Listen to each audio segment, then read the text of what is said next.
Vicki Norris, organizing expert of Restoring Order.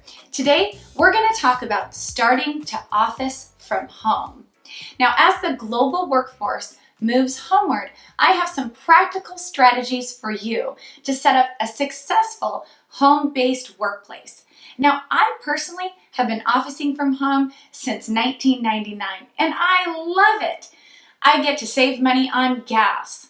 I don't have the distractions of workplace issues, and I can still have boundaries and professional communication.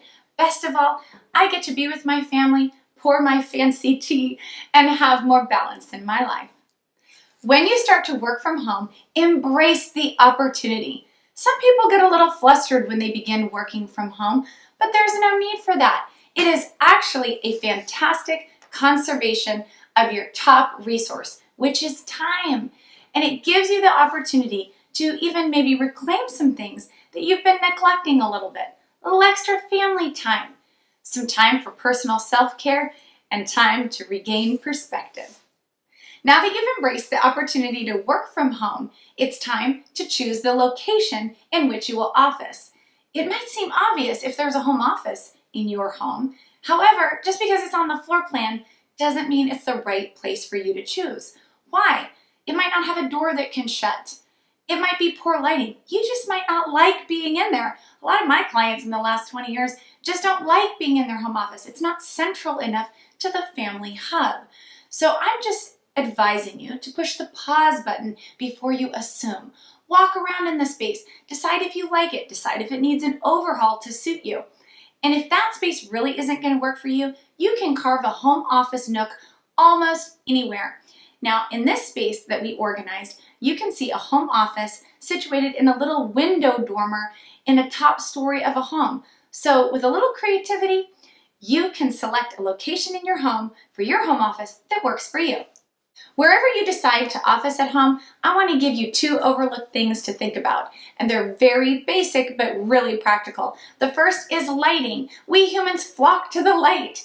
Like when I was a girl, I had a desk near my bedroom in the basement, but I didn't want to be there. It was cold, it was dark. I flocked to the kitchen table where it was great lighting.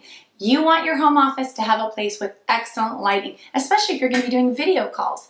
And that brings me to the second point, which is sound. A lot of us are pacing around making phone calls, but there's other people in the home. You need a good headset, and you need to really think about how you can best manage sound in your home office.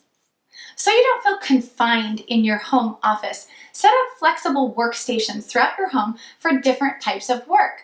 I like to sit at my kitchen counter so that I can see everything and keep an eye on my kids when I'm just doing simple work like emails. But if I need a little bit of privacy, I go to a workstation I've set up in my bedroom. If I need to really focus on a big project, I'll go to my actual home office. And finally, if it's cold outside, I'll sit by the wood stove at the kitchen table. And so as you can see, the idea here is to just set up different stations throughout the home for different kinds of work to keep things flexible and variable for you. I hope you feel confident now to office at home. Today on our blog, we have our brand new topic, starting to office at home, for you to grab. It's the top post on our Restoring Order Facebook page today.